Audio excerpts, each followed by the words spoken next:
right, guys. Hey, it's Alan Watson, Golf Plus. We are starting this series, like I was telling you, and obviously we're going to build out a bigger space somewhere. We're going to have a true studio look. We'll have a set and everything. But for now, we're just kind of getting started, like I said, feeling out all this gear. And so what I wanted to do was bring somebody on that some of you may know, some of you may not know, and he is not new to cameras and microphones and all that stuff. He has a couple of podcasts that he has himself, Right on Sports. He's got one about Florida State football, which that's a really short podcast. It usually takes about 7 seconds per week to talk about that. But anyway, just kidding. But this is Kyle Wright. And so, Kyle, thanks for being here with me today. Absolutely. And Kyle actually works with us now. He works for the Golf Plus team. Kyle's a great guy that I've known for a while now because of my affiliation with ESPN Radio. And Kyle's done a lot of radio and stuff like I have. He's probably done more than I have. And he has been part of the Afternoon Underdogs, the show that I've been on. He was part of the show before that I was on with Leanne. And David Hayes, of course, is a mutual friend of ours. So anyway, so Kyle lives down here in this area. And I just wanted to introduce all of you guys to Kyle, and I'm going to stop talking and start asking him questions so that he can tell you a little bit more about himself and his life. And actually, I'm going to kick it off by kind of bringing up the fact that today is Veterans Day, and you are a veteran. So tell us about your military service, and of course, thank you for your service. Absolutely, man. I joined the U.S. Army National Guard 2010. I joined in between my junior and senior year of high school. So 2010, I went to Fort Sill, Oklahoma for basic training. Came back, graduated high school, and in 2011, I went off to formerly known as Fort Gordon, Georgia. Did my job training. I think it's Fort Moore. No, Fort Moore is Fort Benning. I don't know. There was a bunch of names that got changed recently, but I know it's not Fort Gordon anymore, but it is in Augusta, beautiful Augusta, really? Which is synonymous with golf, right? So. Okay, so I didn't even know that you could join the military before you graduated high school. Or at least, I figured you could sign the papers, but I didn't know you could actually go off and do training, and you did that. Yeah, so it's I believe it's called the Split Op program. Again, 2010 seems so long ago now when you look back on it, 14 years. Yeah. But it was called the Split Op program. So high school kids, and I wasn't the only one. It was very rare, but it was a cool opportunity to get to do that. And 17 years old, I was dumb. But well, aren't we all? Yeah, of course. But it was a lot of fun, man. I enjoyed my military background. I did Signal, so I messed a lot with not necessarily with cameras and microphones back then, but I've always done communications of some sort. Like we would mess with satellite dishes and set up phones and internet on operating bases, and it was a lot of fun, and it was something I've always wanted to do. And then, of course, translates into this world. Yeah. So that was good. That was going to be my next question was what did you do in the military? But you just told us you worked with signals. So National Guard, that doesn't mean that you're going to go overseas. That's just home-based stuff. Did you ever do any military service overseas, or was it all here? No, so never went overseas. But actually, something that people don't know is the National Guard has the second highest. At least back when I joined, they had the second highest deployment rate. Okay. The Marines go first. Obviously, they're first boots on the ground, and then it's U.S. Army National Guard are the second most deployed units in the world. So it's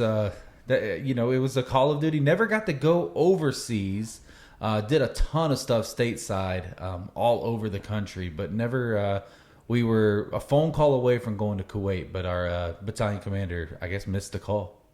Hey, I've missed a lot of calls in my life. Hey, all right, so awesome. So glad that you served. And how many years total did you do that? I did 7 years, 6, doing your time pauses when you come out of basic training. So okay. I did 7 years, but per terms of contract, I did 7. I gotcha. Awesome. Well, that's really great. Obviously, we want to honor our veterans. We actually have more than one veteran on our team. Jerry, who works with us in the Panama City Beach store, also worked, Guard, and then I think also regular Army. But anyway, that's awesome. Love that stuff. And again, we're glad to have you on our team now.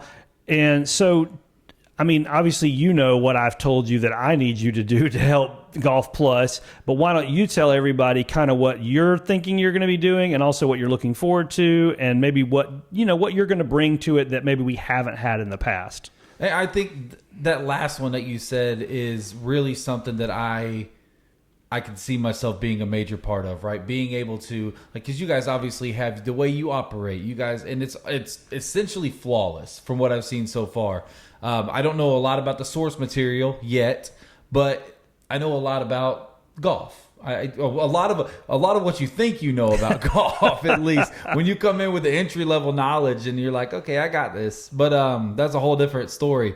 But I think, man, getting the most out of you guys and making more out of what you guys can do would be something that I believe I'm going to be able to get that. Like the social media already, just being able to put more graphic, put more, because my generation, we're dumb.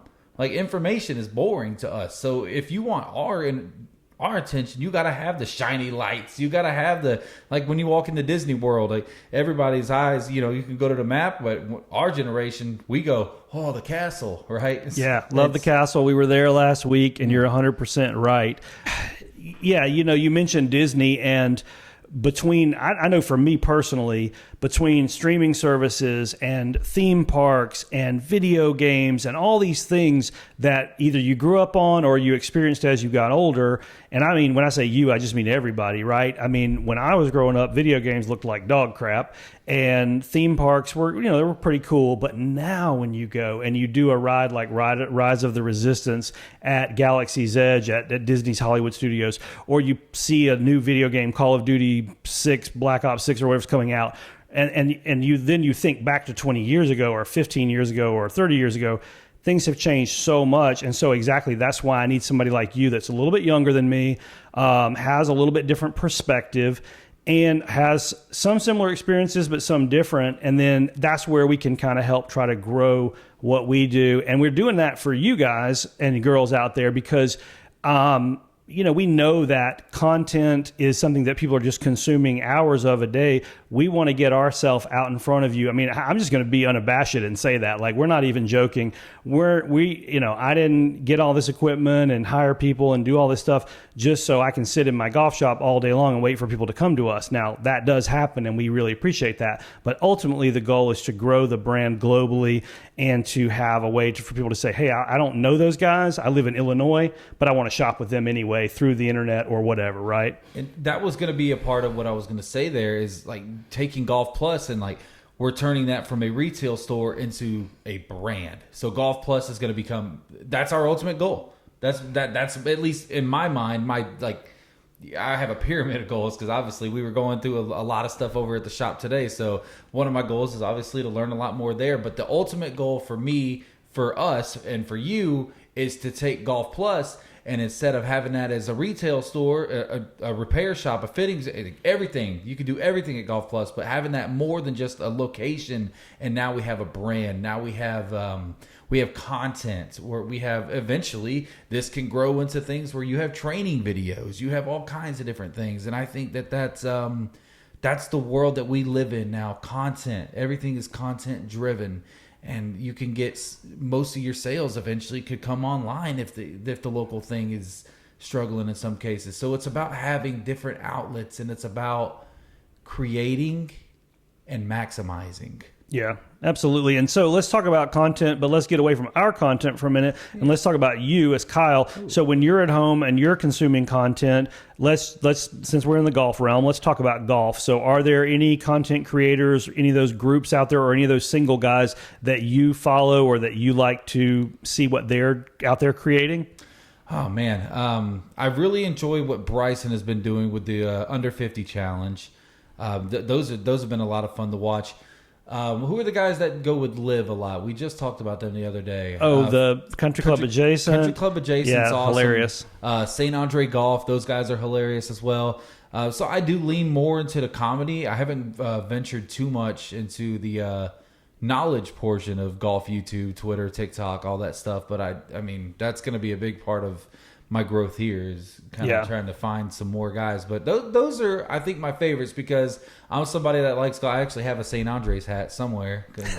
Well, case in point, Somewhere. I saw a funny Somewhere. video and I started getting wrapped Yeah. into their stuff. And I'm like, man, I want to support these guys. And so Yeah. that's how that happened. And I think that's really what's so great about content, whether you're into golf or into race cars or you're into football or whatever it is, there's content out there for everybody. And so like I have friends and people that used to work for me that were really into good goods content, or they were really into no laying ups content or whatever. And those are great programs. And then other guys want to be more technical. So they want to watch Rick Shields, or they want to watch guys who are going to do mostly like equipment reviews, Club Champion and things like that. And then on the other side of it, you're like, hey, I like the funny stuff. Me too. One of the first channels that I ever got into in terms of YouTube golf was something called Fried Eggs, and it had nothing to do with actually playing golf. It was just funny videos based around stuff that happens in golf shops. And I got to tell you guys, we're eventually going to try to make a few videos sort of like theirs. It won't be as funny, but you know, you just can't even imagine what kind of funny, hilarious stuff happens in golf shops. And, you know, so we'll bring you some of that at some point so you can kind of see how some of your silly friends, we're sure it's not you, but how some of your friends probably act when they come through our doors, and some of the crazy phone calls and stuff like that. But anyway, all right, so